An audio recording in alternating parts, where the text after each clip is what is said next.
Good evening, race fans, and welcome to the virtual Auto Club Speedway as Season 1 of the eRacing Association Omega Cup rolls on tonight. Live on PGR eSports and the ERA Network. We're so happy to have you with us. I'm Austin Green, joined alongside my partner Dawson Wise up in the booth. Tyler Vickery is going to be our pit reporter tonight. He'll be covering plenty of updates down track side, and then our amazing producer Christian Hill will be doing all of the hard work behind the scenes. Well, Daytona set the stage in week one. If you didn't get to join us, Daniel Eberhardt actually inched out John Ward in a photo finish, got the job done. But Dawson, the real battle begins tonight. First technical track of the season. Can't wait to see what Auto Club has in store. Well, a track that I love, a facility that's produced some of the best racing on the NASCAR and the virtual scene over the past several years. And ERA has made a stop here before. Remember a couple of years back, a race that so many of the guys competing tonight got to compete in a couple of years ago as well. So, you know, knowing that some of these guys have some experience here, and now that we're past the chaos of Daytona, looking forward to who can rise to the top tonight and really establish themselves as a championship contender. And obviously, chaos, the best way to put Daytona in general when you talk about it. But overall, the new ERA Omega Cup format we saw this season, so points and so consistency-based. Daytona was a wild card, Dawson, but we know what our top 10 in points looks like. I think about guys like Garrett Main, John Ward, Daniel Eberhardt, who won. Those are going to be some of the big names to watch here tonight. For sure, John Ward, I think, put himself on the map with his performance at Daytona last week in terms of, you know, maybe the guys that, you know, the viewers may not have expected to be up in the running order when they crossed the line at Daytona last week. But then some of the usual suspects, some of the best as we look into the point standings leaving Daytona. You know, Daniel Eberhardt getting back to form obviously is a big storyline, but Garrett Maines and Malik Ray, I think they're going to be the guys to beat here tonight in Virtual Fontana. Jordy Lopez certainly is in that conversation as well in car 89. And some upstart stories, some guys that put themselves in a really good position coming into this race to potentially be some dark horse championship picks. We truly don't know what some of these guys could bring to the table tonight at Auto Club. Some guys could put the field on notice and put themselves in the picture that maybe they weren't in before this season began. Good news is we have got more interviews from special guests surrounding the ERA community and really ERA leadership tonight. We look forward to being joined by Matt Casto here in just a little bit. Vicente Salas may be joining us as well. Looking forward to that. We talked about top 10 in points, Dawson. Obviously, another big challenge going on this season is the highest finishing driver, at least the driver that gained the most spots through all the races on the season, is going to get a special gift from ERA and the NASCAR Racing Experience. Right now, James Waring leads that battle. And what a big deal to get a great start like James Waring did last week in Daytona, knowing how chaotic that place is, how many positions you can gain from where you started that race to get that good a start. Now coming into, you know, a race in Auto Club where you could realistically have a similar night. This place has some of the most chaotic restarts on the service where you can pick up 8, 10, 12 positions at the end of a race where chaos can abound, where we can see 4 and 5 wide racing on the restarts. So for James Waring, Andre Castro, even Jake Ballmain, Howard Strother to gain double digits last week, come into another race tonight where you can put another large dent into that number, a serious advantage to get on the board. And what an exciting opportunity, by the way, for those guys to get to race for that as well. By the way, Waring, Castro, both top 10 in points and the top 2 in the most positions gained as well. And I think one of the coolest things, obviously, about that challenge is you think about the fact that for a lot of these guys, they didn't know about this heading into Daytona. Of course, everybody tries to qualify as high up as they can. Only the top 40 make it each week for these championship races. Exact same format at Daytona. The top 40 drivers that got in via qualifying times earlier this week will be the ones that are showcased on track here tonight. We talked about some of the big names that had good runs at Daytona. Obviously, you think about some of the guys that are maybe looking for more of a rebound here tonight. I think of Dylan Jones, Jeff Merck, some of the money racing specialists that maybe it didn't go their way last week, but we talk about technical tracks here at Auto Club, Dawson. It used to be run, of course, on the stock car circuit. Not anymore. It lives on in the sim. Very bumpy racetrack. High speeds here as well. Yeah, absolutely. Again, a place that has been so exciting over the past several years. Again, both in the real-life circuit, of course, unfortunately not on the NASCAR circuit anymore yearly, but here on the service, it has maintained its reputation for being one of the craziest racetracks, especially on the restarts. 3, 4, 5 wide racing. There are 5 to 6 grooves that you can run in the corners here. 14-degree banking, a lot of opportunity to search around for grip. Some guys will be more comfortable on the bottom. I saw Cole Larson really rounding the white line in practice. Some guys will want to move to the middle and try to find a little bit of extra speed. And there will be some craziness in the field as to who goes to the fence, into Christopher Bell, Kyle Larson, and Tyler Reddick territory tonight. There will be those guys as well. This place is so interesting. It's so unique because there are so many different ways to drive it. You talked about Merck. I expect him to be competitive tonight. I look, at guys like Dylan Jones as well. I think Daniel Eberhardt, Larry McDonald is another one. Guys that rep the official scene, that run a lot of laps at tracks like Auto Club in this Gen 7 race car. I look to them to be competitive as well. Definitely going to be a lot of good competitors here tonight. One other thing that I did want to say is worth mentioning. We've got about a minute left here in warm-up, but obviously, as we get to the starting grid, we're going to talk about all the storylines here tonight. The big perks of having an ERA Speed Pass membership, and we'll show you how you can do that here in just a moment, is that you also don't even have to be in the race to be eligible for prizes. We talked about the NASCAR Racing Experience opportunity, Dawson. Again, the driver with the most positions gained throughout the season is going to be able to take themselves and a friend to any track of their choice for the NASCAR Racing Experience. More generosity, though, from ERA. Drivers who aren't even racing that have an ERA Speed Pass membership, if they share the stream and tag ERA, they will be eligible for a random drawing that will be going towards 2 free pit passes to any O'Reilly Auto Parts Series race to be a special guest ERA at any track of your choice this season. Yeah, a lot of cool opportunities both for drivers and for viewers alike, coming into this season. And, not having experienced the NASCAR racing experience, I've heard some stories that is got to be just completely exhilarating. But, being able to be lucky enough to get to be on pit road a couple of times at a NASCAR race, even at the O'Reilly Auto Parts Series race last year in Talladega, it is such a cool experience. It's almost a once-in-a-lifetime type of thing to be down there that close to the drivers, that close to the teams, to the action that, we do virtually here, every week, but that those guys do for real, to get to be kind of in their world for a little bit on a Saturday afternoon. What a cool experience for whoever gets to take that trip. A lot of fun coming up for sure. Well, racers are getting lined up, so before we get down trackside to get into the starting grid, let's get a starting command from a special guest.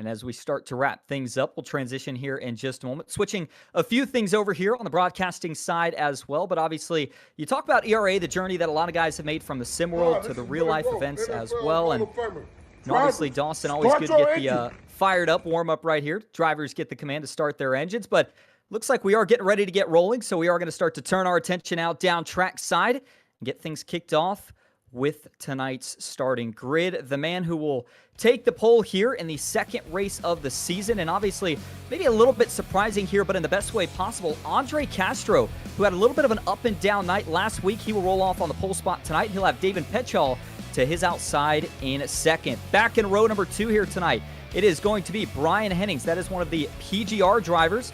Will be starting from that spot, so not much work to do for the 74 machine. Daniel Eberhardt, last week's winner, rolls off to his outside in 4th.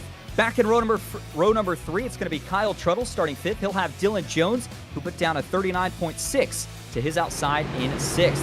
7th place tonight, starting off here, is going to be none other than Brennan Lyman. We saw him last week as well. The 78 rolls off 7th. He'll have Jacob Smetana to his outside in 8th. And the last 2 drivers that will be rounding out the top 10 here at Auto Club tonight is going to be Jordy Lopez, one of the Chevys, alongside Cody Harris, a former ERA winner. Former ERA winner at Daytona that had himself a pretty good run last week in the top 10. Working back onto row number 6, it'll be Garrett Maines. Familiar territory for him here at Auto Club. Has run well here in his sim career. He'll go from 11th tonight. It'll be Michael Sturgill to his outside in 12th. Sturgill very close to making the session tonight, as were a lot of guys. Row 7, there's Jeff Merck. I expect him to be fast on the long runs tonight. An intermediate specialist as well in his own right. And Cole Larson, one of the veterans of the service, back in 14th. He'll drive the Mountain Dew Chevy, a bright green car. Row 8, Peter Smetana had a pretty good week last week at Daytona. Was very aggressive. We'll see if that carries over tonight. He'll go from 15th. J.D. Larson, father of Cole, will roll from the outside of row 8 in at the 16th spot. Back on row 9, Howard Strother Jr. will go from 17th position. Jason Ragecock makes his debut in this season. He'll go from the 18th spot in familiar teal 71. And rounding out the top 20, Kenneth Oberlin will go from 19th. It's Larry McDonald in the 80, rolling from the outside in 20th. Jacob Mazak can have a little bit of work to do. He'll start in that 21st spot tonight. He'll have John Anderson to his outside in 22nd. Rolling on back to the 23rd spot, it's going to be Christopher Heights. Noah Rainwater, we saw a pretty good run out of him before. He's going to start 24th in the 05 machine here tonight.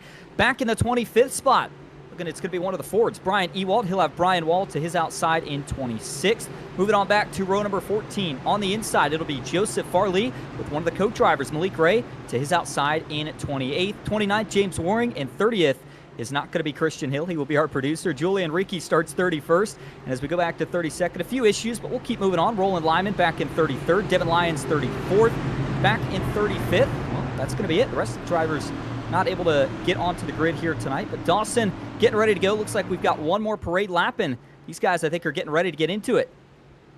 Well, the big storyline of why there are not more cars in the field, there were some technical updates done to the iRacing service this week, and a number of drivers have been unable to make it into tonight's session on time.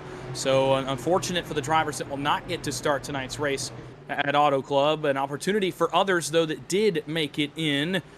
By the way, the Gen 7 race car did get some changes. Auto Club tonight likely to be unaffected, but other tracks coming up later on this schedule that you'll see got some changes to the aero package and the horsepower package. So looking forward to that later in the season. Tonight, though, it's going to be wild. I'm curious to see where everyone wants to run. Dirty air is such a big storyline on the intermediates in this Gen 7 race car. You'll want to put your nose in clean air if you want to compete for a victory tonight.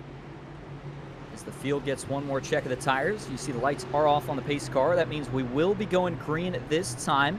Before we do go green, I want to remind everybody that, of course, you can sign up anytime throughout the season for an ERA Speed Pass membership. It's so easy. We'll be showing a QR code throughout a few different moments of the race here tonight, but you can also, of course, go to ERA.com. Get yourself signed up there. The beauty of this format, obviously, consistency is king, but also you can sign up at any point during the season. Only Speed Pass members, though, will be eligible for the end of season championship purse. On the front row, we talked about last week the way it played out. Andre Castro, David Petchal, maybe not the ideal start for Daniel Eberhardt, who's in row 2, though. It certainly was. But here at Auto Club, it's going to be all about tire saving and trying to manage over the course of 60 laps. Pace car pulls off. Andre Castro going to lead us into the restart zone for the first time here tonight. Race 2 of Season 1 is underway at Auto Club.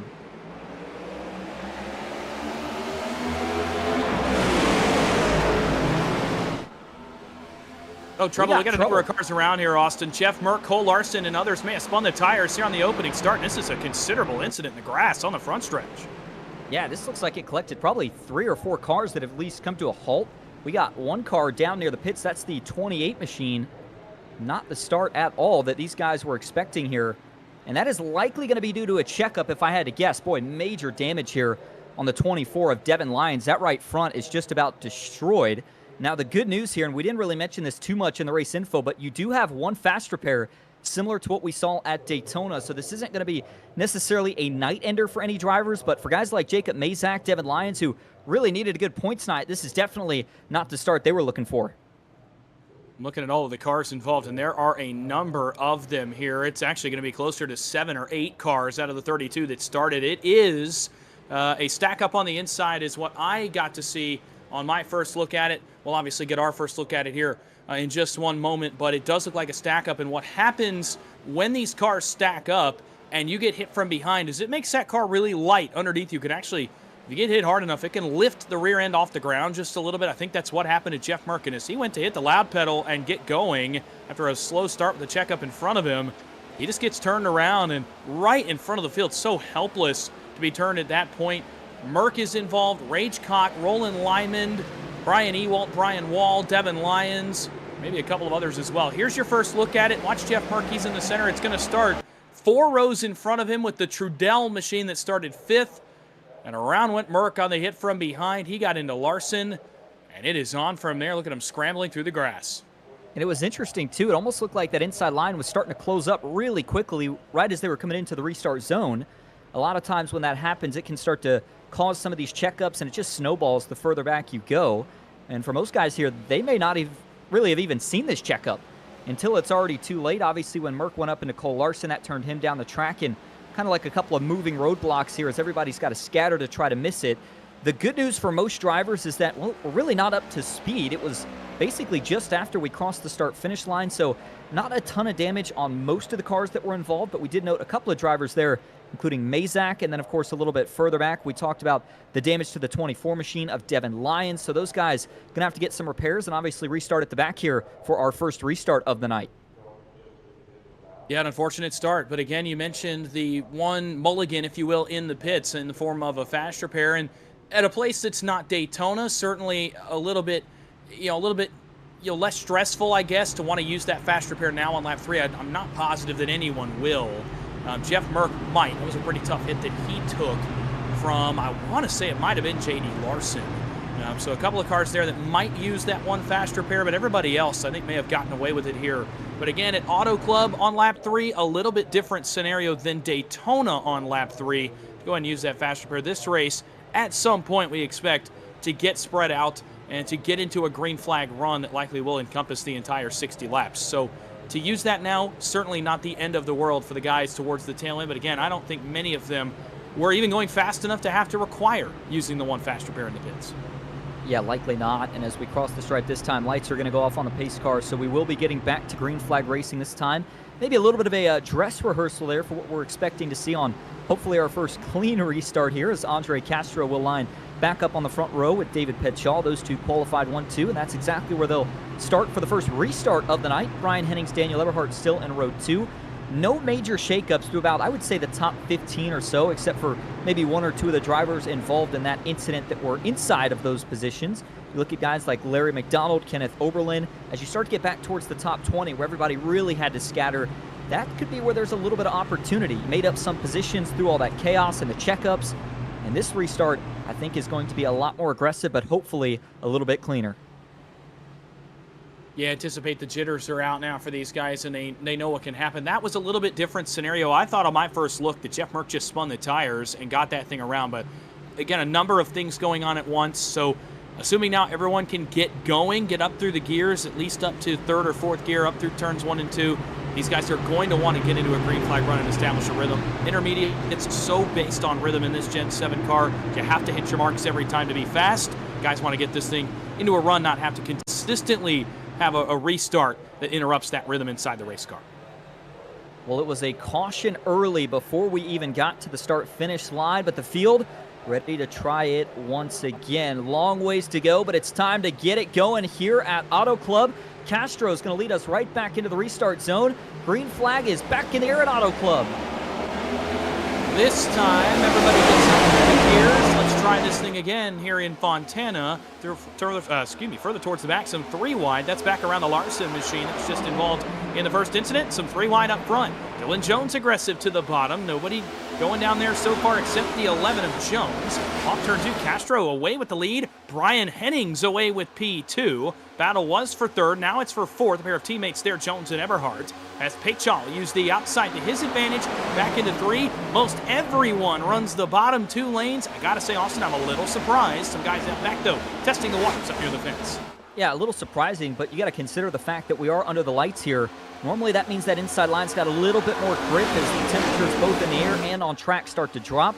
For Andre Castro, though, best spot in the house. He has got all the clean air in the world as he continues to lead here at Auto Club. A couple of guys trying to single file out, but as you get to really all the way from 4th all the way back to about 10th, still really tough racing. 2x2 as you got towards 8th on back.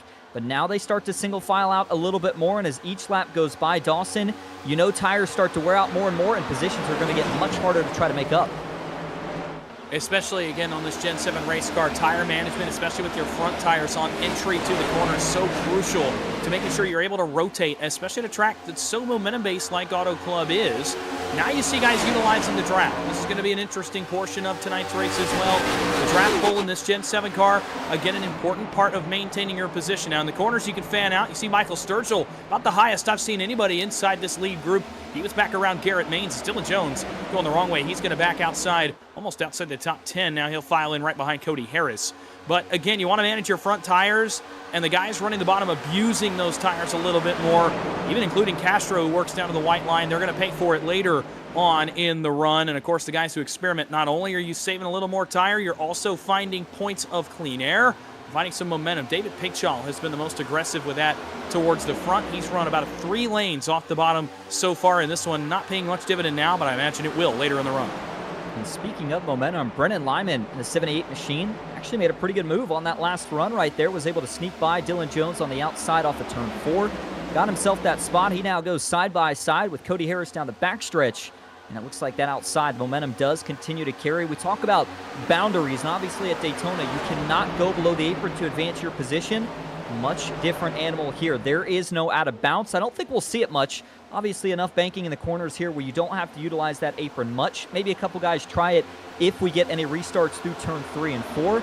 But we talk all about tire saving, Dawson. You've got to make that decision on the restart, trying to find that balance. How much do you want to run the car for track position versus how much tire do you want to save? I think the higher up the racetrack you go, the more speed there is to be made, maybe even a more defensive line to be run. The problem, though, is that you're going to wear your tires out a lot quicker, and already starting to see Cody Harris here really go to work. 2x2 out in front towards the tail end of the field. There's one car in the inside wall. It's Jeff Merck again in the 60. He pounds the safer barrier and comes to a stop with severe left front damage on that PGR eSports entry. This is not going to draw the caution here for Jeff Merck. Immediately going to tow that car to the pits. So a tough break for the 60 as we continue to ride on board here with Cody Harris. And when we talk about no caution, obviously the drivers up here maybe hearing reports from their spotters or even the iRacing spotter of that incident taking place on track. But you've got to stay locked in here without there being a caution thrown. Andre Castro does continue to lead the way, and we will go back and get a replay of that incident for Jeff Merck here in just a moment. But as they stay single file up front, Dawson, already 10 of 60 laps in the books. Not going to be talking about pit strategy just yet, but if these guys keep it clean and green, certainly could come into play later in this race. Well, I want to go back to what you were talking about a little bit ago with tires. I think, you're seeing a bit of a trade-off here. You mentioned being further up the track, being a little bit more speed to be gained. I think we've seen that with the Lyman car, who's up to 8th, by the way. He continues his run forward to the front, or actually back to where he started in the 7th spot. So continue to watch that bright yellow car. He's been as high up as anybody, and he's been gaining a lot of spots. What I think the guys on the bottom are doing, the impression for me was that the tire burn would be worse on the bottom. You were trying to do more. What they're doing is actually, I believe they are all lifting quite a bit on entry, and that's allowing them to save more tire. By lifting, driving all the way to the bottom, they're actually going to save a little bit more than, say, a Lyman who is getting back to the gas a little bit earlier than everybody else. He's alongside Garrett Maines. That's for P7, right on the tail end of our camera frame right here as we watch a battle for second starting to shape up. Lyman makes the pass. How about it? Brendan Lyman up to the 6th spot, back to where he started and even further. And now you see guys starting to experiment. Pechal back up the racetrack. He's going to try to work up the hill. He started to see it pay off as Eberhardt and Trudell get a little bit bigger in his mirror. And I think this is the experience for guys like Garrett Maines. You just saw Lyman make that pass. The 78 obviously looking like a rocket ship right now, but at the same time, he is running about 2 to 3 grooves higher than everybody else. Mentioned that would likely be the fastest way around this racetrack. The problem is he is likely burning off those Goodyear tires a lot quicker. So once we get towards, I would say probably about lap 25 and after, I think the guys who did save tire early in this run are really going to start to prevail, start to reel everybody back in. But at the same time, if you're Lyman, hey, that's the cleanest lane right now. Not having to worry about getting in all that turbulent air, but you're starting to see the lane spread out. 3 wide just about, trying to sneak through for that 4th position. Daniel Eberhardt continues to run exactly where he qualified, but the man who led this race to green is the same man that leads right now, and that is Andre Castro. Yeah, really great stuff from Castro. Not doing too much on his tires either. He's kind of just managed his gap out front. Kind of judging where Brian Hennings is, running the same line to put him in some dirty air, not catch a challenge for the lead, but then being able to save his equipment as the guys behind him go at it for the positions from 3rd on back. You're seeing Castro be able to pretty well save out front. He's running good lap times. Now actually up a little bit further that time for the 34, so he's starting to move around and try to find a little bit of grip. Battle was for 3rd for a moment. Eberhardt, can he hang alongside the left rear Pechal? No. He will jump back in line, but D3's on the move. Coach driver, the other one, very good at super speedways, but showing that he also knows how to get it done at the 2-mile ovals. Hennings with another big draft, and really it makes me start to wonder if these guys in 2nd and 3rd are starting to run out just a little bit. Brendan Lyman made that big surge through the field, and now they are starting to really pile up behind him. Traffic block behind the 78. Meanwhile, everybody else still jockeying for position. As you go back throughout the field, it looks like it is about a 10-car breakaway. That's most of the cars in what would be considered this lead pack. Everybody else starting to fan out a bit more. And Andre Castro, this is exactly what the doctor ordered for him, looking out the rearview mirror of his black and red KC Design 34 out front, is seeing these guys kind of adopt a hornet's nest here at the front of the field. It's allowed him to scoot away by just about a half a second on the remainder of the field. Now, Daniel Eberhardt has gotten past Brendan Lyman. That's for 2nd. The 2 fastest cars on the track, by the way, not named Andre Castro, are the 90 and the 78, although another man has started to creep his way forward. You talked about the experience earlier, and Garrett Maines is starting to work his way forward. He's up to 4th in that car. Jacob Smetana on the move. Michael Sturgill on the move as well. Some guys who may have saved some tire. A couple of guys that are really trying to run that high line, even down the straightaway here, wherever you can pull the most draft. That is exactly what you want to do here at Auto Club. Not when you get into the turns, as we're going to see another pass here potentially on the outside. That looked like the 31 machine trying to sneak by. Don't know if it's going to quite happen there. Malik Ray starting to bring himself back into contention as well. 17 of 60 laps in the book so far, and we have been green up to this point. Well, we had the one caution to start, but since that 2nd restart, it has been all clean. I'll tell you what, for Andre Castro, Dawson, he has got to be feeling pretty good. That car in clean air has looked like the best so far, but even so, he hasn't been able to run away any more than about 3 car lengths from 2nd place. No, and the draft will do that. Again, in this Gen 7 car, the draft is such a big part of these intermediates. It allows the pack to stay a little bit closer together and allow those guys to keep touch with Andre Castro, or I think he would have checked out by this point in the race. But Garrett Maines continues to be on the move. He's got a challenge from Pechal, who's looked really good, by the way, in the 42. Michael Sturgill just made a pass for 7th. Jordy Lopez just made a pass for 8th. A couple of cars on the move. Malik Ray is plus 16. First time we've called Malik Ray's name tonight. He's up to 12th as he searches for the top 10. Battle for 2nd about to go underway. Fitting that we have an onboard shot here with Garrett Maines as the battle for 2nd's on just in front of him. Eberhardt on the bottom. Lyman on the top side. Eberhardt more aggressive late in the run. Lyman has been so good on this top side in this run. He'll hold off Eberhardt for now, but while we have Garrett Maines on board shot, we do. We got one car spun around on the front straightaway. That's going to draw the caution. I don't know how anybody didn't hit him, but huge damage to the 26 car of James Waring. This thing is destroyed on the front nose, and not even exactly sure what happened. Got some data in here that he had an issue on the front stretch, and he's trying to get that car looped around and struggling to even do that. The good news for obviously James Waring here is he has that fast repair, but that damage may be going to be too terminal to get this car back to the pits. He's going to try to do so anyway. And this is our 2nd caution, first one here after running quite a few green flag laps. It flies on lap 19 of 60. And so Andre Castro still going to be your race leader. Dawson, I know we'll go back and look at a replay of what happened here in just a moment. One thing, though, that comes to mind is obviously strategy. Very interesting timing for this caution. I think a lot of drivers could be close to making it to the finish from here. Yeah, it could be very close to making it to the finish, but the question, that I'm going to have is, do you gamble on old tires? We've seen dirty air be a bit of a problem. I think it's a little bit less than I thought it was going to be in terms of the wash, the aero wash off the rear end of these Gen 7 cars. I thought it was going to be a little bit worse than it's been to this point. So now the question becomes, do you want to come get 4 tires? Would you rather gamble, try for 2, or even none to try to get track position? Track position is still king in this Gen 7 race car, but again, Brendan Lyman drove all the way to second. We talked about Jordi Lopez, Michael Sturgill, their drive through the field. A couple of other guys, Malik Ray's up to 12th. So you can drive through the field, and to me, that would justify a set of tires on all these cars coming to pit road. Yeah, it certainly would. We'll have to see how they decide to go about it. Garrett Maines, you see right there, just behind him, the 42, who has also been having a pretty good night so far. That is David Petschall. We talked about him over the course of last week at Daytona. Brian Hennings in the 74, Jordi Lopez, Michael Sturgill, 3 of the Chevys also running inside of the top 10. And here we go. Just about everybody going to bring it down to the pits. And by the way, it's worth mentioning, only 2 sets of tires here, so you got to make sure that you choose a wise time to take those as well. I would assume everybody takes a set here, and then, of course, you will also be topping off on fuel. Well, I'd like to see if we can go back and maybe get a replay here of exactly what happened to the 26 of James Waring, but we'll do so here in just a few minutes.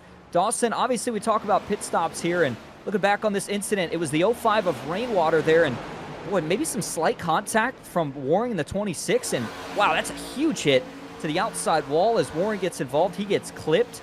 A 2-car incident, but some major damage to both of those cars. I tell you, I'm not positive who the 3rd car is. There's a 3rd car in this as well. I'm not positive who that was. But man, that's a big hit there for Rainwater. And the other car involved is the 56 of John Anderson. So a couple more cars involved there. But, oh man, almost a big hit right there. James Waring already destroyed in that incident. I don't know if there was contact or if maybe Rainwater got a little bit loose. This car can snap when you go into the corner and something's not right. You hit a bump, it can get really loose, and they're very hard to save. So I wonder, maybe just got a little bit loose and Waring. Nowhere for him to go, and then nowhere for Anderson to go either. A tough break for all 3 cars, but again, a fast repair in the pits. You've got a mulligan down there. You can come back and get a set of tires and go back at it again. Yeah, and Waring obviously came to a halt there at a very dangerous spot on the racetrack, but as we get things cleaned up, we will start to get ready to go back green here. Lights are still on the pace car, though, and as we get to that point in the race here, Dawson, 21 to 60 laps complete, just over a third of the way through. I do want to bring in one of our special guests here tonight. We got a chance to talk to him last week, and, well, you don't really need to know much besides, well, this guy's accomplished just about everything, and that is, of course, Matt Casto. Matt, this is Austin and Dawson up in the booth. You got a copy? Man, what's up, Austin and Dawson? How you gentlemen doing? You sound fantastic on my end viewing, and can you hear me loud and clear? Yeah, Matt, we got a copy, and man, listen, it was so good to see, obviously, ERA back underway with the new format last season at Daytona. It's good to have you back here tonight. I know a lot of folks may be joining in for the first time this season, so I did want to start by talking about some of the special prizes that we have again this season, of course, with the NASCAR Racing Experience giveaway, and then ERA giving away a couple of pit passes as well. Well, I appreciate the chance to talk about all the things, not just for the competitors, but for the viewers and for everybody who was wishing they registered to compete, and for people that are thinking, man, all these top performers keep winning all the cash. We got something for everybody with this new season and this new format. And we are very close to having some incredible news of potentially the pot doubling already heading into season 2. So a lot of crazy things happening at the eRacing Association. I guess you guys are hammering tonight in the booth, the VIP access. ERA sponsors 2 cars every week at the NASCAR O'Reilly Auto Parts Series level, the 91 and the 92. Jesse and I are blessed to own a real NASCAR team. What's crazy is we actually used to, and we still do, test sponsors for real life in the virtual scenario. So we'll share more about that as the season unfolds, but I'll just tell you in a small role, I started off getting Jesse $500 sponsors. He was never a pro sim driver, and we converted that from the sim, and our record is over $6 million in real life sponsorship from people we brought in and had test on the sim. I know most people can't relate to that story, and that seems mind-boggling and crazy, but excited to put on big events, a lot more events in this new format. And like I said, prizes not just for winning, but moving up the most spots, which you guys are going to hammer on tonight. And of course, just for sharing the stream. But before you guys get back to racing, and I'll be back on the stream later tonight, you guys are going to get to hear from our winningest driver in the eRacing Association, one of the top guys on the sim. Vicente Salah should be tuning in. I want to give a shout out to Andre Castro. Looks like he's terrorizing folks tonight. Andre is a driver on the sim that we actually sponsored in real life. He has raced for us in real life in our O'Reilly. Well, actually, it was the Xfinity Series at the time. I think Andre's drove 4, 5, 6 times for our race team. So great to see him kicking butt on the sim tonight. I think he's signed to a pro sim team and doing awesome stuff in the real world and the virtual world. Got to give a huge shout out to my boy Cody Harris. Let's go Buckeyes. Cody not only has won in the ERA in years past, but Cody has been VIP at the pits. I remember meeting Cody and his mom at one of the races. We put every single ERA member, whether you had a speed pass or not, we put you on a real car, and then we gave away access. And I know Cody got to bring his mom. So again, Cody would be a great asset. Maybe we'll get him on here one time to talk about how cool it is to go home smelling like burnt rubber and to bring somebody you love near and dear to experience this. So Cody, I'm pulling for you tonight, pulling for Castro, my boy Garrett Maines. Garrett has been around on tour with Jesse and I. If you guys go to NASCAR's social media today, you'll see Jesse is busy. And Jesse's at the Navy base race right now with NASCAR, doing all kinds of promo, all kinds of PR stuff. The guy who is my co-founding partner at the eRacing Association. And Garrett has been with us to do live activations, bringing sims to Navy bases, air shows, the Naval Academy, live on Fox during, I mean, it's just been crazy getting to see a lot of these guys that compete in our event. So Garrett, what's up, buddy? Good to see you. And then a big shout out to our boys, I think over in Holland or the Netherlands, Peter Smetana. I forget how to say your last name, but I know you've talked to us about doing big collabs all over the world. So good to see you and your friends from overseas racing tonight. Man, just a big shout out to iRacing. Since day one, when Jesse and I brought this idea and said, hey, we want to put on big events, create a big platform for people to get discovered, for them to test virtually, but to translate those skills to real life. I mean, one of our designers today designed our graphics on a virtual car, and we hired him to design our paints on real cars. So again, we're always looking for people to help with social media, all kinds of stuff. We're looking to create people with opportunities in the real life. And of course, you guys know we have a pro eNASCAR team as well, which you'll be hearing a lot about in that eNASCAR Coca-Cola series. Can't wait for you guys to hear from some of our drivers in the weeks to come. So good luck to all the drivers tonight. Thank you to iRacing. PGR, you guys are kicking butt. We love what you guys are doing with this broadcast. We're excited for all the ERA members, and we definitely feel like the momentum is here in 2026 with this new format, and we know the best is yet to come. I'll be back on later tonight, boys. Have a good race. And Matt, we appreciate you talking to us. And yes, you will hear from him again coming up later in this race. Back live, you notice we are under caution. Had some pretty intense racing there for multiple laps, and then looked like an issue somewhere right around the 78 machine there, where that all started. That was actually Brennan Lyman, who had been charging his way to the front early, found himself near the front right there, but it almost looked like some contact to the outside wall got him jumbled up with the 42 and then the 20 of Cole Larson. That puts us under caution for the third time here tonight. Dawson, obviously, we'll do a replay here in just a moment, but you look at the timing of this caution. Everybody good to go on fuel, but another interesting timing for when we could see guys take that final set of tires. Well, look, you know, while Matt Casto was talking, there's some electric racing, by the way, after that restart, as guys went for the race lead. We saw some guys gamble on that pit stop, perhaps. Cody Harris, I think, was one of them. A couple of other cars towards the front going to gamble. It had no tires or 2 tires, so you know, that obviously factors into the way the racing was going. David Pachal was the first car that I saw get around the 42, and then from there it became a multi-car incident halfway down the back straightaway. So obviously curious to get a look at it here while these guys are on pit road getting some service done, but we're looking at Pachal. He was the first car that I saw get around on that caution. A couple of others got involved as well, but a product of the racing that we saw after the restart. I mean, unreal stuff. Right there from the guys towards the front of the field. Castro, Maines, Eberhardt, Lopez, Ray Harris. They shared a really great battle there for a moment, but I think it contributed to the multi-car accident that we saw. Yeah, you know, that incident was the caution, but we had about 3 or 4 just before that that very well could have been one. Here's our first look back at it. You see Pejal up on the outside. He gets into the wall, but in front of him, so does Lyman. It just stacks them all up. Eventually nowhere to go for the VRX machine. I believe that may have been Brian Hennings. We also saw Cole Larson get involved in this one as well. Watch it again here from a different angle. There's the 42. You already see the 78. He's in the wall. And then, yeah, just a big stack up. The 42 and the 78, just 74 rather. A lot of momentum. Pedjal gets run into from behind. It sends him, Hennings, and Larson around. I think the biggest damage of all this, Dawson, may have been for the 42 and the 74. Hennings did go down, maybe a little contact with the inside wall. Otherwise, though, I'd say a lot of guys get away pretty unscathed. It looked like there may have been one more involved right there. Couldn't tell who that was, one of the blue cars near the front. Kyle Trudell was the blue car, the Battle Beaver Toyota, the other car involved right there that got a hit into that incident. He came down pit road to address the damage, as did a couple of other cars as well that were involved in that one. Brian Hennings continues to sit on pit road, as does Brian Wall, who was involved in an earlier crash. A few others are at least one lap down. One car is out of tonight's race. Actually, two cars being listed on my end out of tonight's race. Devin Lyons and Jeff Merck have both called it an evening there.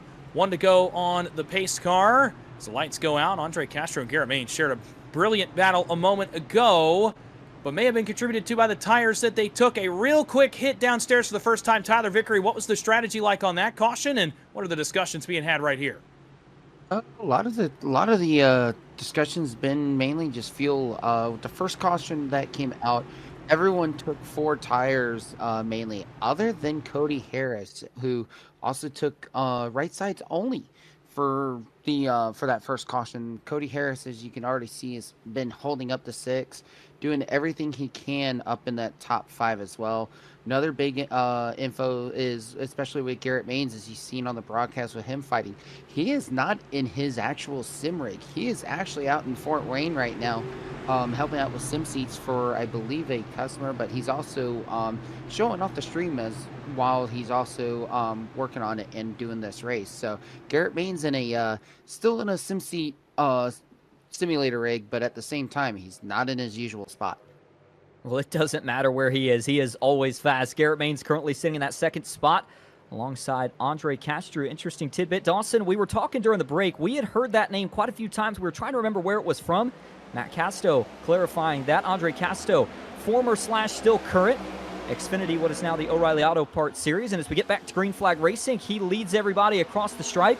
Good start, but Garrett Maines hungry. He's going to make that dive to the inside. Oh, man. Castro slammed the door as they went into turn 1. 2x2 through the front 3. Dylan Jones already looking 3 wide further back. A lot of chaos on this restart.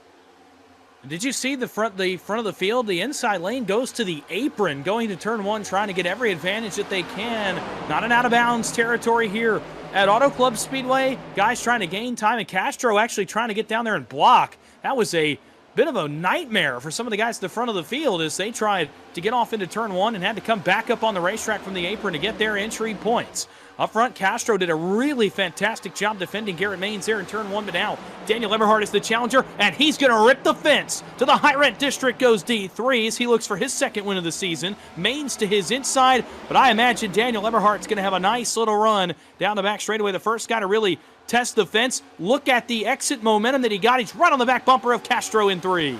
You saw what Andre Castro did right there, trying to break the draft, snaking down to the inside, anything that he can do to try to slow down the momentum even just a little bit from the 90 of Daniel Eberhardt. Hard to believe that we are going to be coming to just 29 laps to go right here. We're not quite at that desperation point just yet, but I think a lot of these guys running in the top 5 and top 10 are starting to realize you have got to get to the front now. Cautions have been a relatively common theme so far tonight, so you can't rule out the possibility of another one before this thing is all said and done. A little bit further back, good recovery so far for the 78 of Brennan Lyman, who was involved in that last accident, chasing after the 31 and the 11. That's Michael Sturgill in the 31 as he looks for a move to the inside going into turn 3. Dawson, it's so tough to complete that pass from the inside when you're further back. Just a lot of dirty air. Everybody's trying to go down to the inside. When you're single file, it's maybe a little bit easier to manage, but if you're trying to complete a pass down there, just so tough to do when you're that far back in the draft. Well, between the dirty air and the side force on this next-gen race car, if somebody comes down and puts their left front tire on your door, it can pull your car up the racetrack, force you into a lifting situation, and then you have completely missed the corner. That guy around your outside flies right back on by, and you can't complete the pass. So, passing on the inside already tough as it is at a track like Auto Club where momentum is so important, and all of the momentum is higher up on the racetrack. especially in this Gen 7 race car, the way you have to drive it, it's so tough to make those passes on the inside, and that's why we see guys wanting to go toward the penthouse. That's where Brennan Lyman's been living since the opening race start. He has been one of the most aggressive drivers in the field, working up the racetrack, trying to find some speed. Now, it's punished him a little bit on the long run, but in the short run, early in these runs, look at how much middle of the corner speed he has compared to the guys around him. 3 wide, right in front of the Smetana car you're looking at right now. That's because Lyman hauled the fence, got all the way around Harris and Dylan Jones. 2 for 1 for Lyman. He's back up to 6th and charging hard. Yeah, it was a really good move for Lyman. Cody Harris is going to have to slot in line just behind him, and they continue to fan out in the corner. Dylan Jones, maybe a little bit of frustration here. It looks like that 011 car is a little bit faster than Cody Harris, but he just can't seem to get clear. Right here, maybe the help he needs. He's got a bit of a draft on that inside line, but no. Cody Harris still with enough momentum on that outside groove to get back clear. And so Jones now going to go from trying to pick up a spot to losing one potentially here to the 32 of Smetana. They stay side by side, and you look back further in the field, Dawson, some of the guys who maybe are trying to make their way through the field. I think about Noah Rainwater, Brian Ewalt. The job that they are doing so far is we're going to hop onto another one of our onboard views. This is one of the Napa machines, and I'll tell you what, we talk about stressful in the pack right here, but at this point in the race, I think you got to be really starting to dial this car in.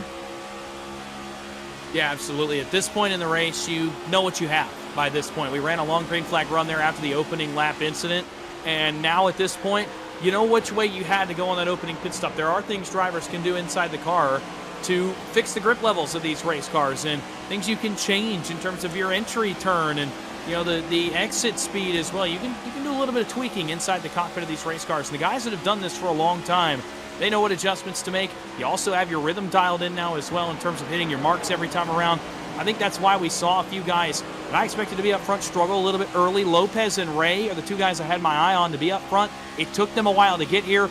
Here they are, 4th and 5th, right in behind Daniel Everhart. Although, enter to the party, Brennan Lyman, who continues to be impressive in that 78 machine, the all-gold car, as he works to the outside again of turn 1. He's going to go to the outside of Malik Ray. Lyman has been so impressive up on that outside lane of the racetrack. He may pick another one off of turn 2. Not quite. Ray completes the pass back to the 5th position. And one thing I noticed in that onboard view, just how smooth he was with the wheel.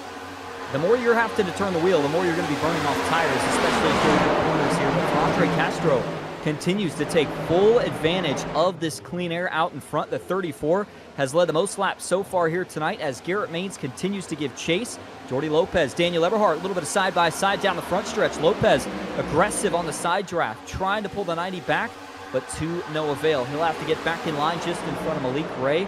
23 laps to go. Dawson, we're starting to get down to it. And remember, these guys no longer have to pit for any fuel. If we get a caution, maybe you go in if you had a set of tires left, but this is going to be all about setting yourself up. And when do you feel like you can really push it the rest of the way? It depends on how much you've saved here early in the run. I'm really curious how much Andre Castro has been able to save from the lead. I anticipate the guys like Everhart, Lopez, Ray, Maines, and others have been able to save a little bit here. I'd look even further back from that to find some guys that may have saved even more of their equipment. Dylan Jones has always been so good at saving the equipment for later in the run. He has been pretty much married to that bottom line since this race began. So you'd anticipate that perhaps he has a little bit more tire to give than everybody else when this race ends. So I'm curious to see the 0-11. This battle, by the way, on your screen continues. Lyman scrapes the outside wall, ran a little bit tight there off turn 2 on the outside of Malik Ray as he continues to go to battle for the 5th spot. That actually is going to force Jordy Lopez down to cover on the inside lane. And as Lopez goes down and maybe forces some bad air across the Tint Solutions Mustang, the clean air is across the Napa Ford of Lyman. This time he may have gotten the better of Malik Ray.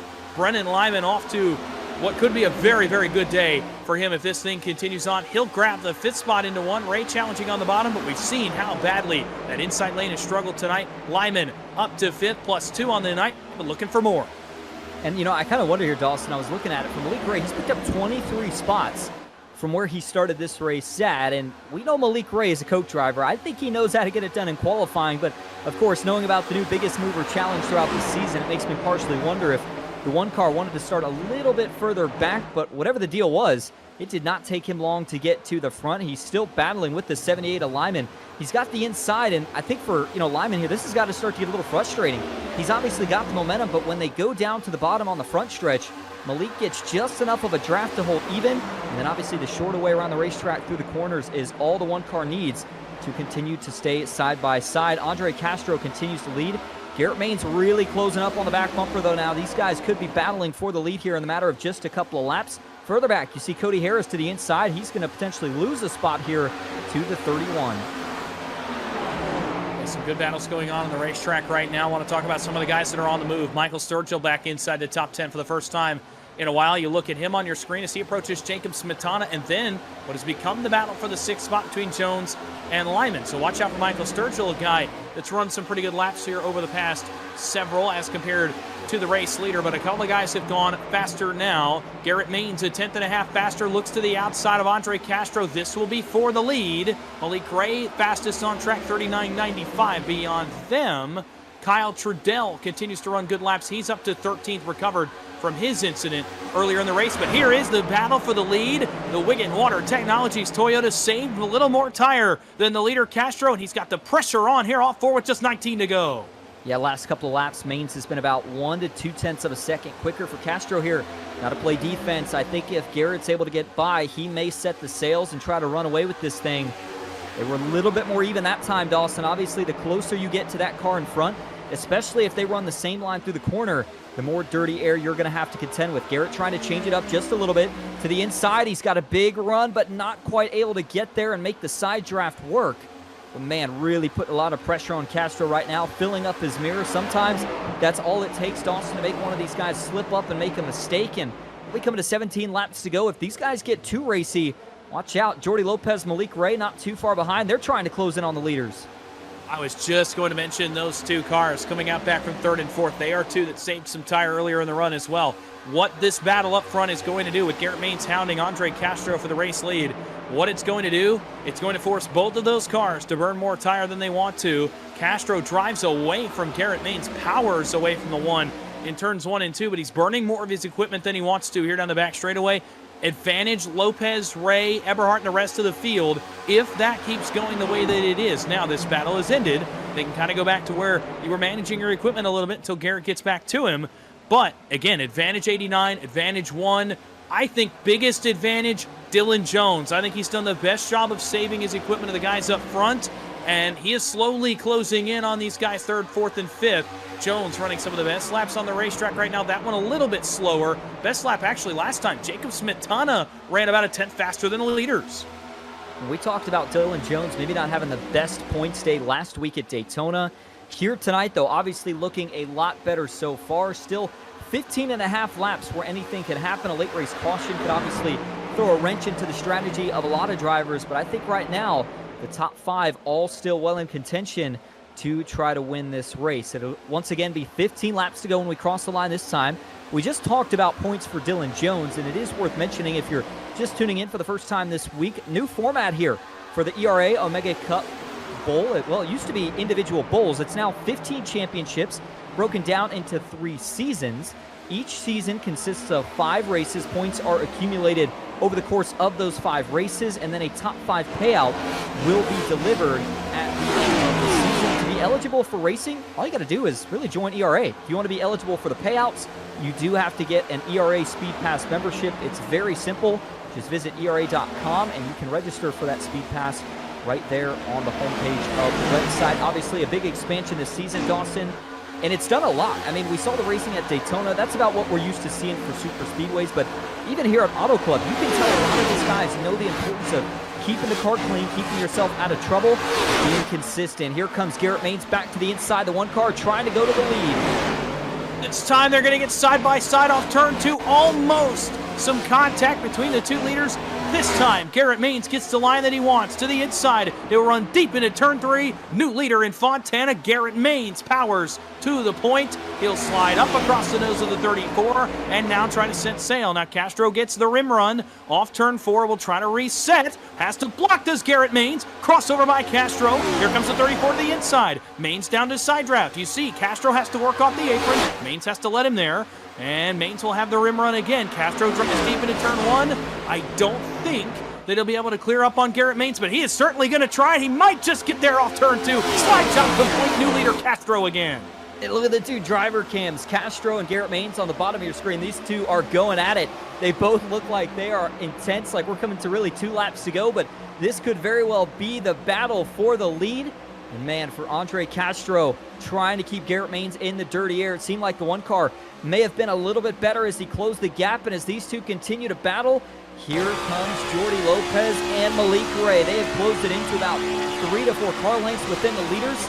And man, once they get there, it's going to be the question mark of where do they go. Garrett back down to the inside of the racetrack. It's a Chevy and a Toyota. Dawson, I know manufacturer battles not as big of a deal here, but you almost wonder if you're Jordy Lopez, do you try to help out another Chevy? And who does Malik Ray work with if he gets up here? Well, if you're Jordy Lopez, you've saved more tire than both of these cars combined. I think you can go on offense. I don't think you help either of them here, knowing that you can go up and potentially steal a checkered flag for yourself. I think you just have to go to battle with the two in front of you and try to get the win, knowing that Malik Ray is right there. There's no time to help anybody if you're Jordy Lopez. You've got guys on your back bumper that want a spot from you, as well as Malik Ray drives right up to him. Jordy Lopez has to go. If he has an opportunity to get by Garrett Maines here, he's got to go for it. He'll jump to the inside. That's where Maines has been living on this run. Ray to the outside in the one. Battle for second. Look at the move off the bottom. Jordy Lopez has life for that 89, but Maines covers it off too. Back to 3. Another look to the inside for Lopez. He may get him this time. He's saved the most out of anybody, but Maines tight side draft into turn 3. Holds him back again. Defense successful is almost a spin for Lopez. He was halfway sideways. Man, this is getting really, really dicey here. Watching that inside groove continue to prevail. Andre Castro trying to stretch it out just a little bit over Garrett Maines, but he has got a mirror full of Malik Ray and Jordy Lopez now. Malik was able to get that spot from the 89, maybe looking for a little bit more here over the course of the next couple of laps. And don't count out two of the Super Speedway teammates, Daniel Eberhardt and Dylan Jones. You notice those two, as it stands right now, currently sitting in 5th and 6th. Daniel Eberhardt, after winning at Daytona, looking for a good points night here at Auto Club. Jacob Spintana, the first car really off of this lead group. Everybody else, Dawson, is battling for the rest of the spots, but I would say really the top 5 all still have a shot to win as we hit single digits here in Fontana. 9 laps to go, and Andre Castro for now holding on for dear life in the lead of the field right now, but he's got Garrett Maines behind him, who's attacked him a couple of times. So far, so good for Castro, his defensive efforts. But now enter to the party Malik Ray. Ray did not take a qualifying time tonight, as we heard from Tyler Vickery downstairs. Started 28th in the field tonight, and now is all the way into the 3rd position with an opportunity to win this. Battle for the lead again. Maines dekes out Castro. This is for the lead in 3. Drives right to the door, does Garrett Maines. He'll pull Castro around on that bottom side. He's going to work him up the racetrack. Castro drives hard off turn 4. Contact. They're trading paint down the front stretch. They're dooring each other. Castro once into the door, twice into the door of Maines. Maines back down to cover. Here's Ray. 3 wide for the lead. Malik Ray shoots the bottom. 3 wide for the win in the ERA Omega Cup as Ray found an opportunity. Can't get it. Castro wins the battle through the middle. Electric stuff off turn 2. Similar to the real-life battle between Denny Hamlin and Joey Logano here at this racetrack. Garrett Maines is not done yet. The one car thinking about another look to the inside, but he's not able to do it just yet. Another big side draft. Here he goes. Malik Ray gearing up to see if these two make another mistake, but man, I'll tell you what, Dawson, with Garrett saving his stuff and Andre maybe using a little bit more tire, he does a great job continuing to defend, but now he's going to go down to the inside. Garrett's going to try to defend back. They're going to stay single file. Will the one car try another move? 7 laps to go from Auto Club. Another deep dive to the bottom. This is where Garrett Maines is like to be. He'll come alongside the KC Design Chevrolet here off turn 2. And once again, this time almost clear. Works up the racetrack, can't do it. Castro gets the run off the outside. They'll work side by side. That's going to bring Malik Ray back to the party. Jordy Lopez, best seat in the house for the 89 right now. Power move again. Maines to the inside. This time he'll get the lead. And he'll have a little bit more gap. Castro that time did not get the run he wanted to on corner exit. That's what Maines wanted to see. But the draft out back with Malik Ray pushing Andre Castro is going to help. But only as long as Malik Ray's willing to push. He's not. Here he comes to second. He wants the outside. Lopez there as well. And it's 4 cars for the win in Fontana. Castro to the bottom. Ray all the way to Kyle Larson territory against the fence. Malik Ray's going to get a really big run here off of turn 2, enough to slot clear the 89. Oh, man, Castro tried to slam the door. He couldn't do it on Malik. That's going to cost the 34 1, maybe 2 positions. Meanwhile, at the front of the field for Garrett Maines, he's going to see just a handful of laps left to go when he crosses the line. This time, And as it stands right now, the top 5 continue to trade lap times. Can't pick out a favorite just yet. Garrett got a little bit of breathing room, but the long straightaways here at Auto Club, enough for Malik Ray to draft back. Lopez is going to give him a little bit of support. That was actually Castro. Where will the move come from Malik Ray? Garrett still leads through turn 1. Oh, baby, here comes that big run off turn 2. It's been Malik Ray's standard so far on this last run to run the rim and get this big run down the back straightaway and off this wide entry into turn 3. Mains to break the draft. Down the backstretch and back to turn 3. A car length between the 2 leaders, a pair of 1 cars. Dive to the inside. Here comes Malik Ray. Maybe a little bit early, but you got to go for it when you have the run. It's cut off by Mains, but Malik Ray is there. He's able to drive it a little bit harder on exit. This is likely going to be a battle for the lead. Just 8 miles to go from Fontana. Mains at the line. Single file 1 through 4, and all 4 still have a chance. Castro's driven back into this fight as they work back to turn 1. And it may not be a short track, but these guys are not done with the contact just yet. For Malik Ray, still trying to get that inside line to work. Garrett has been able to maintain on that higher groove. We talk about points and where everybody stands. Well, for Garrett, if he can win this race, he will go to the points lead. The 1 car trying to get it done. He's got the Wigan Water Technology sponsor on board. So close at Daytona last week. Can he do it here tonight? Malik Ray now back to the high side. Watch for a big run down the straightaway. Castro starting to rebound as well. Still, 4 guys all battling for the win here at Auto Club.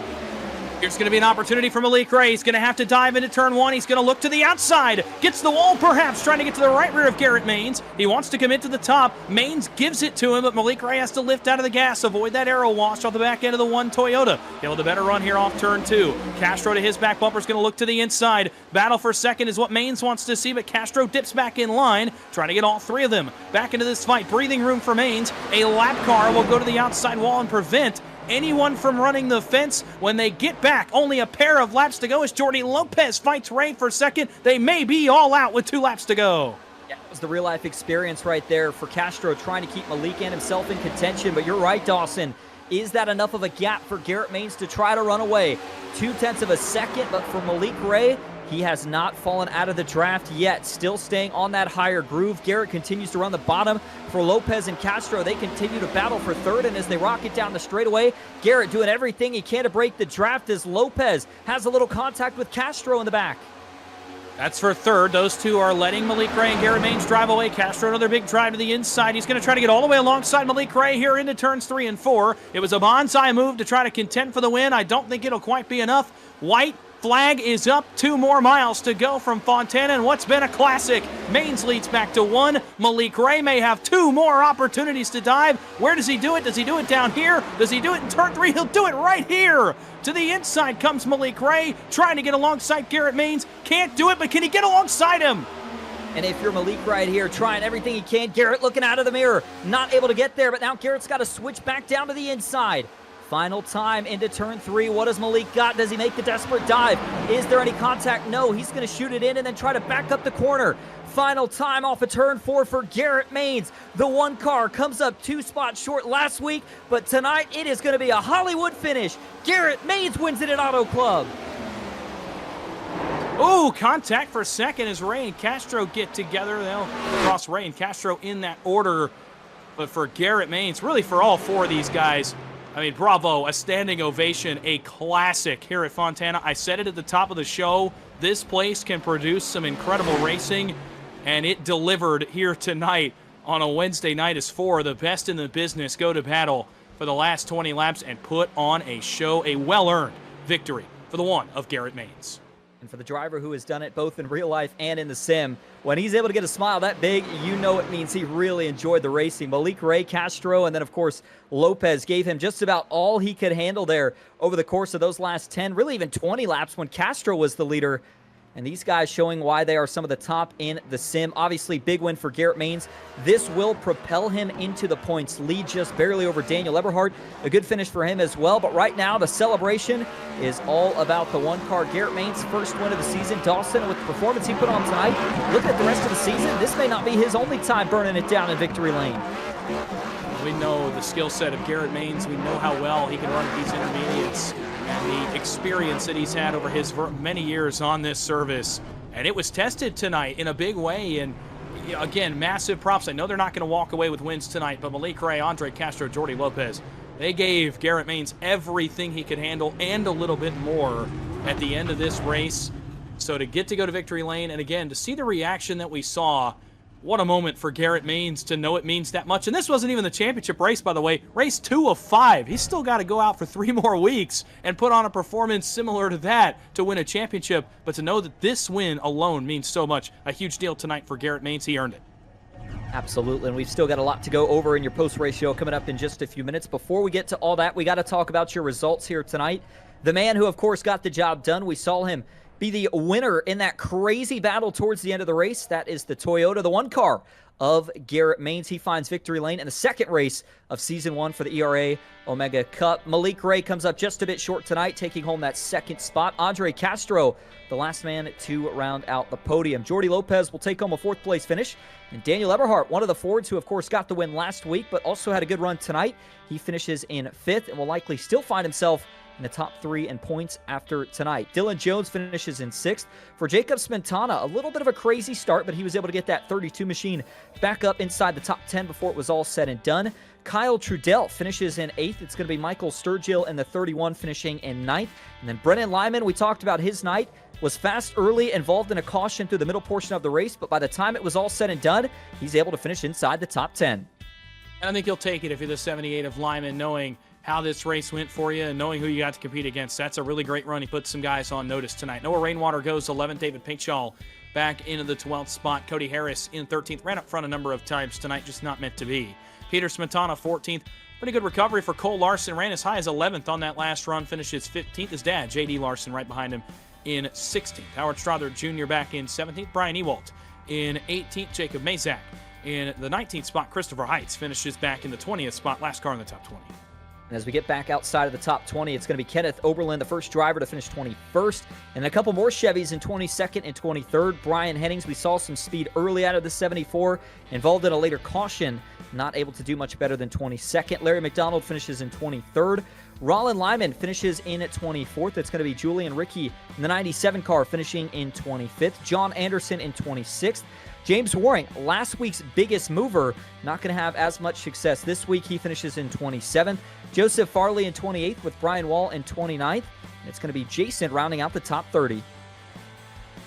31st, Jeff Merck, and 32nd, Devin Lyons, both involved in incidents pretty early on in tonight's race, and both were forced to retire early as well. That's the 32 cars that made the start tonight in Fontana. And of course, we always love interviewing the top 3. Normally going to start first with your race winner. In fact, I think that is what we're going to do. Still waiting for a couple of these guys to get through their post-race debriefs and get up here into the top 3 waiting room so that we can pull them in. But it looks like we do have your race winner hanging around. That is the one car of Garrett Maines. So we're going to start with him first. Garrett, this is Austin and Dawson up in the booth. You got a copy? Yes, sir. Sorry about that. No worries at all. Well, man, Garrett, we had a thrilling finish at Daytona last week. You may have managed to top that here tonight. What a crazy way to end the race here at Auto Club. First thing I got to ask, take us through that battle between you, Malik Castro, and Jordy Lopez on those last really 10 to 20 laps. That was crazy. Yeah, I made a lot of mistakes when I was trying to make a move on Andre. I think 3 or 4 times there, I just picked the wrong lane. Really put myself in a bad situation. But yeah, I was able to keep enough tire on it to be able to get by him at least. And then it was on. I mean, it was going to be me versus Malik. And I felt like Malik had just played his cards right. He'd kind of sat there, watched me, fight for the lead. And then, Andre was a little bit easier for him. So I knew it was on. I wanted the clean air. I knew it got tight. I picked the wrong lane just so many times. And yeah, I was kind of just trying to learn the whole time. I'm on a sim that's, well, not mine. So shout out to David Robertson for hooking me up here because, yeah, I'm down in Dallas for the GR Cup stuff, and I needed somewhere to run, and I had to adjust to it the whole race. But once I figured it out, we went to the front, and it was kind of a nail-biter all the way to the finish. Yeah, it certainly was. The Wigan Water Technologies Toyota Camry looked very fast here tonight. We talk a lot about points with this new ERA format. With you getting the win here tonight, I believe this is going to propel you into the points lead. I got to think that helps to generate some momentum as we head into the next 3 races. Yeah, absolutely. I mean, the goal coming into this was to, get a solid finish at Daytona, finish ahead of, Malik and Jordy. And Obviously we barely did that at Daytona, just enough to have a couple points lead on them, and once again tonight. So it's just good to kind of build that gap. I mean, you can't make any mistakes in this format. You pretty much have to be perfect through and through. But I feel like we've gotten through the biggest pack races of the season, so it's going to be just putting the rest of it together, and hopefully we can stay consistent and get another win. Absolutely. Well, Garrett, a fantastic performance from you here tonight. First win of the season. So before we let you head out, is there anyone you want to thank or shout out? Yeah, I got to give a huge thank you to Wigan Water Technologies for all the support they've given me this year and the opportunity to run GR Cup this year. So big thank you to them. Also, big thank you to Scott at MCU Body. Also, got to give a shout out to Linux, and shout out again to David Robertson for hooking me up. I wouldn't have been able to make it out tonight. So. Well, Garrett, you do make it out. You do yourself one better, too. You find victory lane here at Auto Club, so we will see you next week. See if you can go back-to-back. Appreciate it. Thank you. There you go. Garrett Main's race winner tonight. We appreciate him talking to us. And that is now going to start to move us on to your second place finisher, one of the Coke Series drivers that was in the field tonight. We've seen this guy in victory lane countless times in PGR. He's, of course, won a Coke race before, and that is Malik Ray. My partner, Dawson Wise, stands by with him. Malik, it's the boys in the booth. You got a copy? Hey, man, how you doing? Well, not too bad. Look, a chaotic last 20 laps, to say the least. It looked like to us up in the broadcast booth, you kind of let Andre Castro and Garrett Maines go to war and try to take advantage late. Is that the case? What did you see at the front end of your Tint Solutions Ford Mustang over a wild final run here tonight in Fontana? I was really just sitting in line because I knew Andre was driving really hard to try to keep clean air, and I knew that Garrett was driving hard to get clean air too. It was honestly just like a race between like us three, like who got clean air first, and Garrett got it, and then I was trying to guess. I was trying to make him take the bottom heading into turn three, but I think he did it twice, and each time, like I just followed him down there. It was just bad decision making on my part. But he drove a hell of a race. Him, Andre, Garrett, and D3, everybody drove like really solid. So at the end, I got P2. I think I already was 1 point behind him heading in, so now I'm two. And I think our next track is Bristol, I think, or Kansas. So I'm just gonna, just see if I can beat him there. Well, a couple more intermediates coming up on the schedule. Obviously, we got our first taste of it tonight with this group of drivers. What do you feel inside the race car that, you can take in your mental notebook on to tracks like Kansas that you can use to maybe make it one spot better and go to victory lane? um, I'd say not like wait so late at the end. I had 10 laps to do something with Garrett, and clearly that wasn't enough. So maybe next time I'll just be like a tad bit more like aggro so that I can get to the front like sooner versus trying to wait so late. Because these guys are really skilled up here, and I have to take that into account when I'm trying to make passes. Well, look, points being the format this season in ERA, knowing now that consistency is so important, how did that change your mindset as a driver? Obviously, Daytona is as chaotic as possible, but coming in tonight, where before when we raced here at Fontana a couple of years ago in ERA, it was a single event. Now it's a points format. You have to kind of focus on that first. What does that change in mindset like as a driver when you switch over and have to switch your brain on to be consistent and to run for points rather than, to only focus on a checkered flag? I think at the end, it makes me race like a tad bit, I would say, less aggressive because again, like I'm trying to get points. Like I knew like it's not the end of the world if I finish second to him because I'm only 2 points behind him. So I mean, at the end of the races, I kind of just race smart and really just I don't know. I'm not gonna throw away like a top five for a chance at a win. That's just not that smart to me. It works out for you tonight. Second in Fontana will send you into the rest of the season in a really good point scenario in the thick of the championship battle. Before we let you go and start to get prepared for next week, is there anybody you'd like to thank or shout out? Shout out to Roger Shelton at 10 Solutions and Logitech. I appreciate both of you guys very much. Thank you guys. Thanks for talking to us, Malik. Congratulations on the second place run in a classic tonight at Fontana. Go enjoy it. Go celebrate. Go catch your breath. We'll catch you next week. All right. Thank you, man.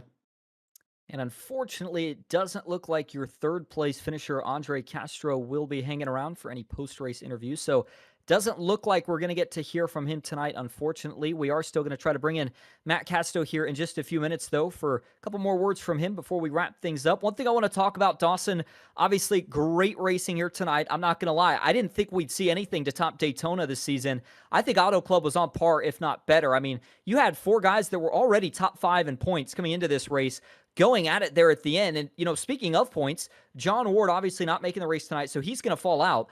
But the rest of the guys that were battling inside the top 5 there towards the end were already top 5 in points. So even after 2 races, we still have a tight battle for the end of season payouts. I think we know at this point who our contenders will be for that championship, and I think those guys put the field on notice tonight, and it was going to be an opportunity to do just that. I circled Fontana as being the opportunity for a couple of guys to maybe stamp themselves as championship favorites, and I don't think you can pick out 2. I really don't. I think there's at least 5. I think there could be more than 5 guys you could tab as championship favorites. And really, with the unknowns coming up, of course, you heard a little bit of a sneak peek there from Malik talking about a short track coming up on the schedule. That's an unknown as well. So, knowing there are still unknowns, you did get an idea of who maybe some of the contenders will be, but I don't think we have a favorite. And that's what made tonight so chaotic, so crazy to me, is that as we leave Fontana, there's no one guy that I think is the favorite. I think Garrett Maines would come to mind for most, but Andre Castro, Malik Ray, Jordy Lopez, at points, Daniel Eberhardt matched him blow for blow tonight. So I think, leaving Fontana now, number one, Fontana always delivers. This track is always electric. I knew this race would be entertaining with some of the guys we had in the field. It delivered once again, folks. It always does. But as we leave, you could say Garrett Maines has poked his nose out in front for being a championship favorite. But what's so entertaining to me is that you have a number of drivers who are very much in that conversation with still 3 races to go. And that is one of the best parts of this new ERA format. Again, keep in mind, you can sign up for ERA and join these races anytime, or at least attempt to qualify for them. Each event only takes the top 40 via qualifying times set earlier in the week. But we talk about the ERA Speed Pass. If you get that, you'll be eligible for a ton of things, whether you're racing or not racing. Obviously, a lot of the guys that were inside the top 5 making sure they have that Speed Pass so that they are eligible for the end of season payouts. We've got 3 races left to go in season 1. Obviously, all technical skill tracks. Dawson, I heard Garrett mention that here tonight, kind of the last sort of drafting track. I also heard Malik mention with the points format now, still got to be conservative even at these style racetracks. I can only imagine what's in store when we head to Bristol, which is one of the 3 remaining stops left. Yeah, obviously the last great Coliseum in Thunder Valley is, needs no introduction. We talked about that with Daytona last week, with it needing no introduction. Bristol is certainly on the same wavelength in terms of the craziness that happens there, and just the chaos, the tempers that can flare there, and the entertaining style of racing that we get. And this Gen 7 race car, by the way, puts on a heck of a show at Bristol, by the way. It can put on a ton of multi-groove racing. That's going to be a storyline looking forward the rest of the season is multi-groove racing tonight. Bristol, you heard Malik mention Kansas. The other track that we'll keep a secret for now is certainly going to prove to be a multi-groove track, and that's what I love so much about this season and the schedule that we have, is that you can run a track any number of ways. Bristol is no different. There are 4, 5, 6 different ways you can run Bristol in terms of tire saving, in terms of where you want to run, where you find speed. One guy may be fast on the bottom, one guy may be fast on the top, and one guy may diamond the corner, a la, again, like a Kyle Larson or someone like that. We're going to see so many different driving styles amongst the best of the best, and it's going to be so interesting to me to see which one prevails, especially when we go to a place that is as crazy as Bristol. Absolutely. Well, one more person that we want to talk to before we officially wrap things up tonight. You heard him a little bit earlier in the race, but we're going to get a chance to talk to him again, and that is Matt Casto. Matt, this is Austin and Dawson up in the booth. You got a copy?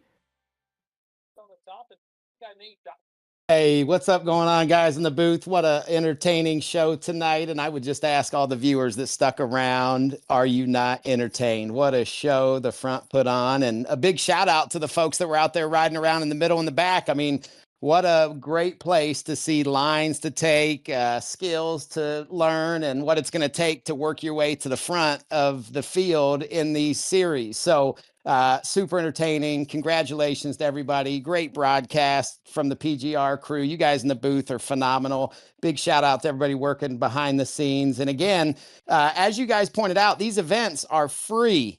FREE to compete in. If you think you can set up at one of our tracks on one of the qualifying nights and you can put up one of the 50 fastest lap times, that's how you make your way into the main event qualifying on Wednesday nights. And the schedule, you can find it all on eragaming.gg. I know they'll drop that in the Discord, which seems to be very active these days compared to how we've been in the Discord. So hopefully everybody appreciates that coming to life. And I'll tell you what you can expect as we take this next couple week break. So we're off for a couple weeks. I don't think the third race is until April 1st. So in the Discord and in the comms to the ERA members, whether you're free or speed pass, we're going to be sending out some questions, some surveys. One of them, I'll just tell you, of a move we're thinking of doing is paying out way deeper into the field, like maybe all the way down to the 20th position, maybe as far as the 30th position. So that's going to be one of the questions we're going to be asking the members about. You know, does this make sense? Does this entertain you? Number one. Number two, we're probably going to be coming up with all kinds of different incentives, not just the hardest mover for the season. We're probably going to create some new awards per race. So you have an incentive to move up that race, and then you're like really big incentivized to move up for the whole season. And probably some pole awards if you think you're just a great qualifier and maybe not the best racer yet. Hey, maybe you come and win a pole award. So we're probably going to start doing a lot of that stuff as well for sure in season 2, but we're going to start asking the members the questions now.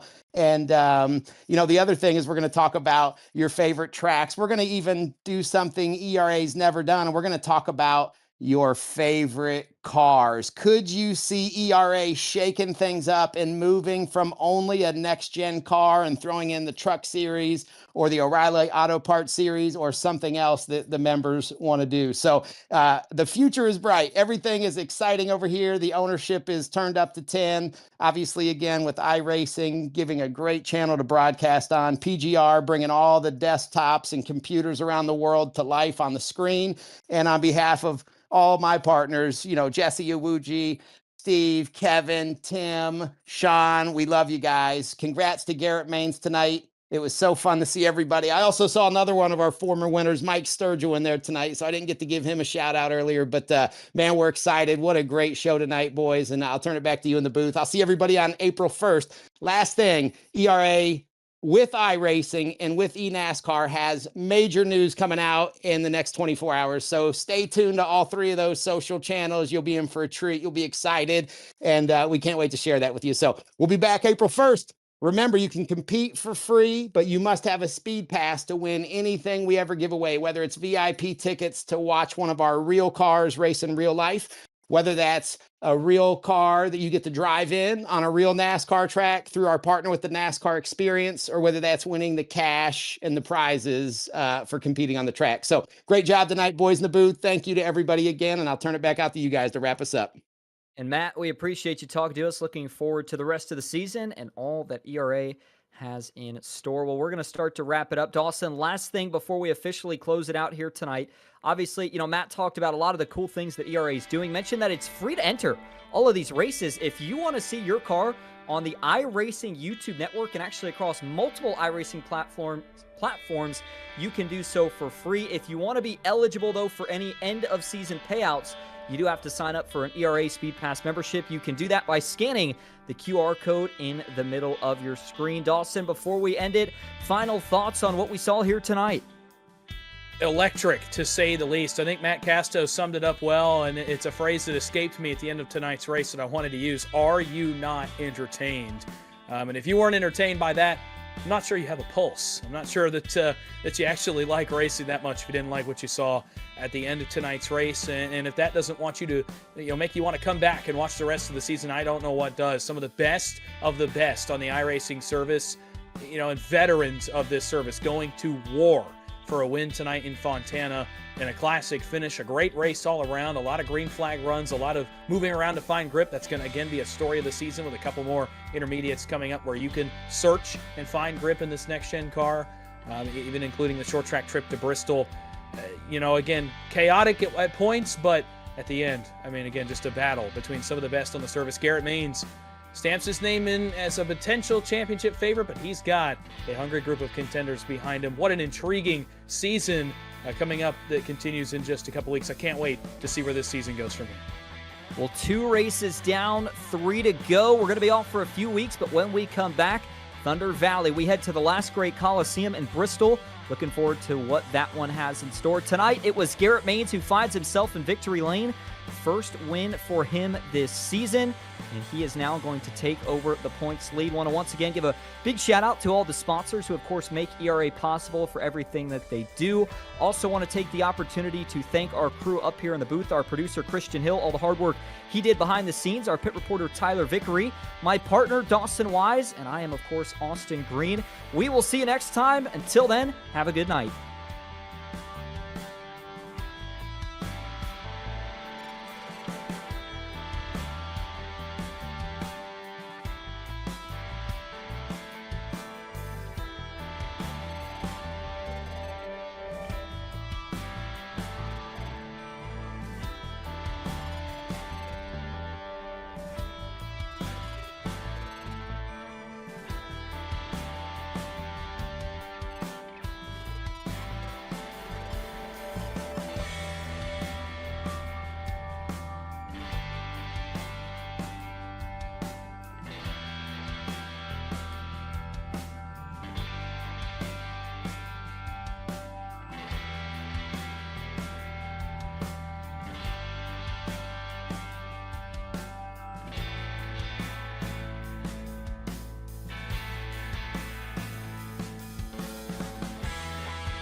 It's an experience, man. Yes, it was.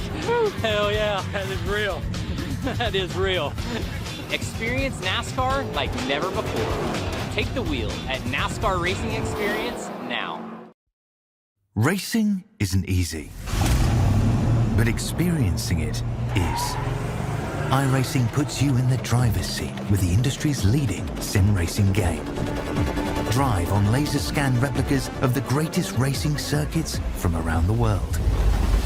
Go head-to-head against other drivers chosen by skill-based matchmaking to ensure competitive racing at every level. Compete across all your favorite series. In officially licensed cars, engineered to deliver the most accurate driving experience possible.